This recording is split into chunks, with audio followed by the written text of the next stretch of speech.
So when we think of fraud, like how is fraud most likely detected? I mean, I assume as a financial statement auditor, it's caught through the audit process. Is that right? Right. That's totally a setup here because only 2% of frauds are found through an external audit because external audits are not designed to detect fraud. Bingo. So if it's not the audit, how are they being detected?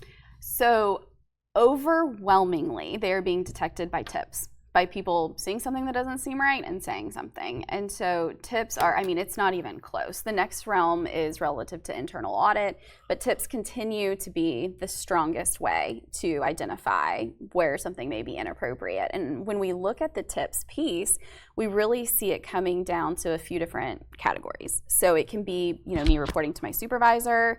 That's certainly a piece. But we think back to the fraud hotline, right? The calling and reporting frauds that we've all heard about in the news and all of that. And what's interesting is technology has progressed. There still are fraud hotlines, and now there's tons of services that help create anonymity in the process. So I can call and, they're scrambling my number for management doesn't see my number. They're not hearing my voice because it's getting transferred. So there is that component, but what we're seeing even more as the technology has progressed is services that are doing that, but with email or through internal portals on websites. And so honestly, company internal portals are the number one way that those tips are relayed is through those portals. So it sounds like if I was a business owner, the one thing I would want to make sure we had in place was some sort of tip line, again, preferably through electronic means, because I get it, right? You can create a fictitious email address, submit it through the tip line, and kind of do it anonymously. Yeah, absolutely. So when there are hotlines, fraud is caught like 2 times faster. The losses are significantly less. And so it's really important, and I'm sure we'll talk about this later, couple that with fraud training.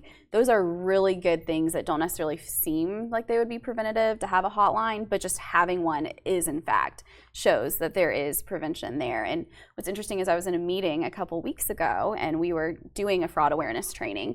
And one of the managers said, "Do we even have a hotline?" And they were like, "Yeah, we totally do. They advertise it in the break room, I think." And so making sure people know you have one too. So not only having it, but making sure it's having the culture of, hey, this is the number. It's advertised. It's on our main page or whatever that looks like for the internal portals, that kind of thing.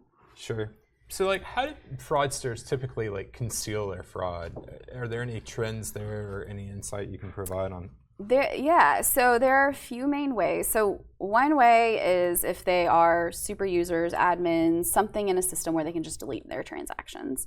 And so that's probably one of the largest ways we see is people going through just deleting the record. So it never happened, and then deleting the audit trail. So if we're talking through concealment, always make sure audit trail functionality is turned on and cannot be turned off by anyone other than someone in IT or an owner or someone removed from the accounting process. And so that is of utmost importance, is to make sure your audit trail functionality is turned on and that someone is periodically looking at those things.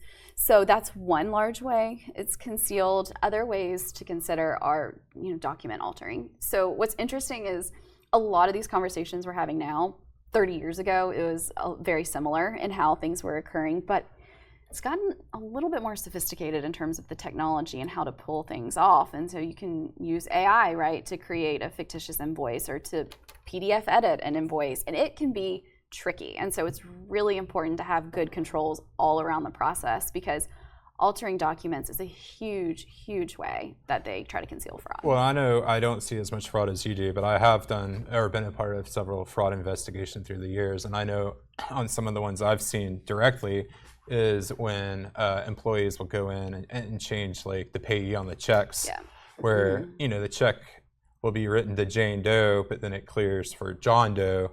So they've gone in and manipulated those documents. So like you said, I don't know, you're kind of, how do you detect that these days, It's a little trickier, so we would still go back to that bank reconciliation conversation and say, let's review copies of cleared checks and just do a gut check. Does this seem reasonable? Is this kind of what I feel is right? And what can be hard is when things are going through ACH and they're batch clearing, you're just seeing payable total dollar amount.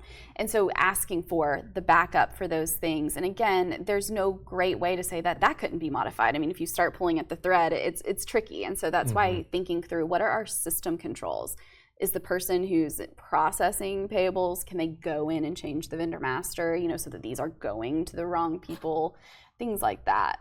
But certainly keeping an eye on disbursement registers is important. And strong segregation of duties, right? Yes, Which we'll talk Setting us about up some more. for it, Yes, that's right. That's right.